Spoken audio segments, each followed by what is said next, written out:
right, thanks so much for sharing that beautiful pond with us. Right now we're going to be moving from the beautiful outdoors to creating indoor environments with terrariums. I'm joined by Carrie Anderson with Slavank and Hortus Terraria, a great new shop here in Austin. Welcome to the program. Thank you. Yeah. Now, lots of people are getting into creating these little miniature worlds. What do you think accounts for that? I think it's the care. You don't have to take care of it as much. A lot of the enclosed designs don't have to be watered but 3 to 6 months. And then the succulent terrariums, they already have their water, so you have to water maybe 2 weeks to a month. So it's nice that you don't have to care for them and they're more neglect. Yeah, sort of plant.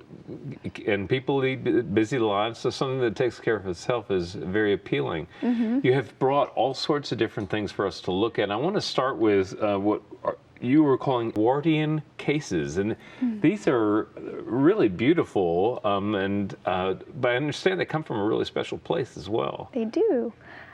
These are actually made by a couple guys who take demolished homes in Detroit and then refurbish them into these Wardian cases. So the window pane is refurbished. These are enclosed completely, so they're pretty self-sustaining, and they're filled with tropicals, right?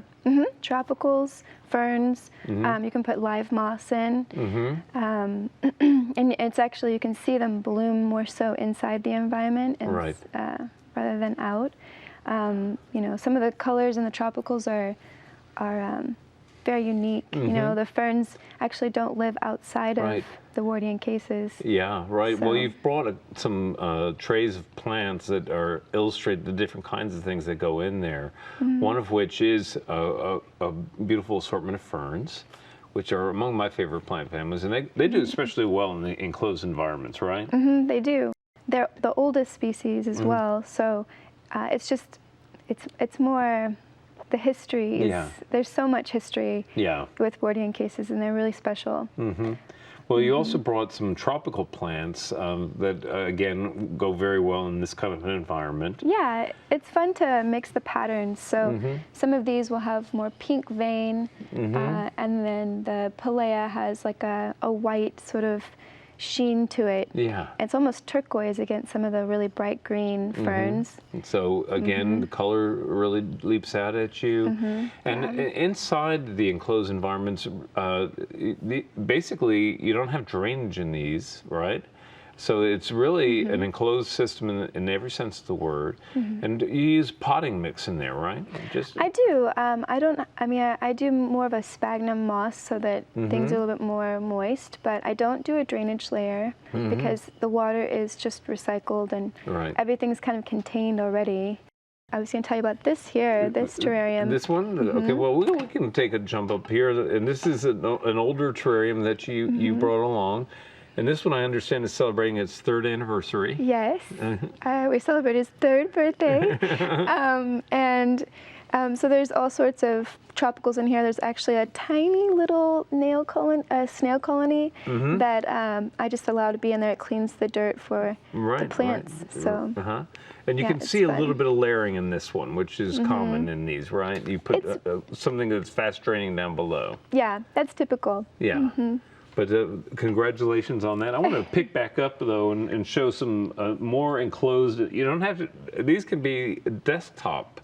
Literally, you can have one of these in your office. And this is one that you brought. It looks like almost like a Christmas ornament here. Yeah. Oh, and these are low light tolerable as well. So more so for the office, even more. The fern in there the ivy will grow. There's no fern, there's an ivy in there. And he'll you've seen the bottom of that. It's really well established. And yeah, I usually keep about 10 to 25% condensation on the glass for all the terrariums. So if you overwater, you can uncork it, a day at a time. Sure. Well, I can imagine the delicate nature of planting one of these. You have to have some specialized tools. I do. It's more patience and then just manipulation of the leaf. But yeah, tools are helpful. It looks like they're doing terrific. Now, you mentioned the succulent terrariums, and these are open, obviously, because you don't want them to sit in the moisture. Right. But this is glorious. I mean, it's really beautiful. Yeah. Yeah, and you can see that you can have a lot of fun with the ornamentation of this as well, the really brightly colored top layer of the soil. Right, and at the terrarium bar, you can pick out any different variation. We have colors, crushed glass.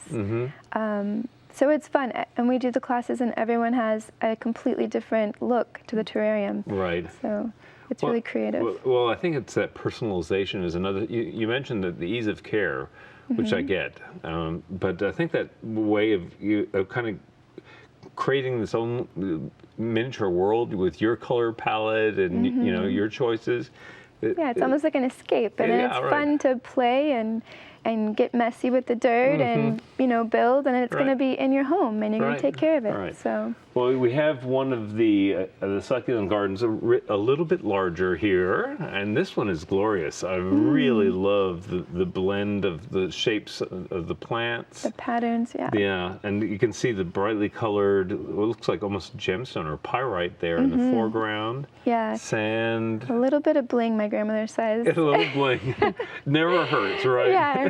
She said, you need to put a little bit more bling in there. When I ask her, what do you think? More bling. Yeah.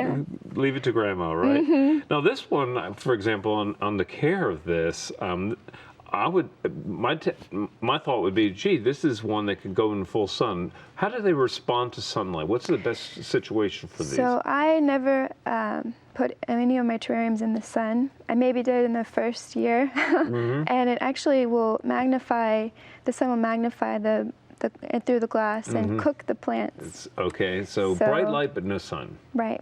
Okay. So very indirect bright light. Yeah, and then some of the tropicals will do better with even no light in the summertime because the sun rays are so strong. Right. Well, I can certainly understand that, and we're all feeling a little too bright in the summertime, I think. Well, these are beautiful, and I can see the fun of creating them. And you mentioned the bling factor, and you've brought a beautiful display that shows kind of the different things that people can choose from here. Tell me what's in the vases at the back. We have a crushed mirror, that's the purple. This is clay, like a clay ball that's metallic mica. And then there's pyrite gravel, there's rock rose, and then that's actually a crushed glass, tumbled glass that's just got a gold sheen to it. So. It's all beautiful, and you also have some cool little tools there that will help people. Yeah. And I also noticed that you have some the tillandsias up front, and that is something that you almost don't even need soil for those. You can just put them in the glass, right? Yeah, and I actually recommend to put cork in sometimes because they actually live naturally off cork. And then the cork kind of helps you to keep them watered because they absorb the water. Sure. And then I throw them in some domes too because Texas gets so dry. So usually where they come, these here come from a Florida grower or California, so you really want to keep them more of a dry humidity. Okay, all right. Now, I love the little spray can that's in your display as well. And actually, that's probably a great way to water these. If you have to water, you don't really want to pour water in. Very but you efficient. Can just, Yeah, and if you have a hard time, maybe over-loving your plants. Yes, what most people do, I think. Yeah, so that's, a few mists and you haven't watered it that much. Right. But you've watered it. So, and it's nice to keep next to it anyway. It looks nice. But those are Haas watering cans, and they are imported from England. Okay. So.